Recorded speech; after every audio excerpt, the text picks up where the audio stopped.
Ukraine needs to strengthen its front line in the east. The Ukrainian operation in the Kursk region has put some pressure on the Russian President Vladimir Putin, stated UK Defense Secretary John Healey.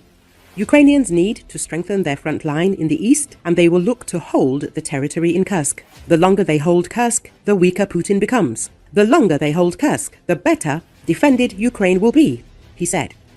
Healey believes that the defense of Ukraine is the starting point for the defense of the United Kingdom. Moreover, he thinks that if Putin wins in Ukraine, he will not stop there. If Ukraine is not free, the world is not safe, he said. Ukraine launched its surprise invasion of Russia's Kursk region in early August. It continues to occupy hundreds of square kilometers of the region's territory.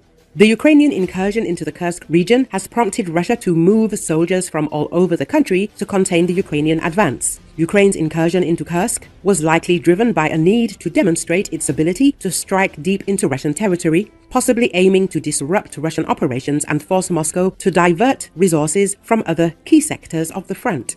By attacking Kursk, Ukrainian forces may have hoped to shake Russian confidence and generate uncertainty in the Kremlin about its ability to defend its borders. On the military strategic front, Russia is exchanging men and materials for time, which it thinks is on its side.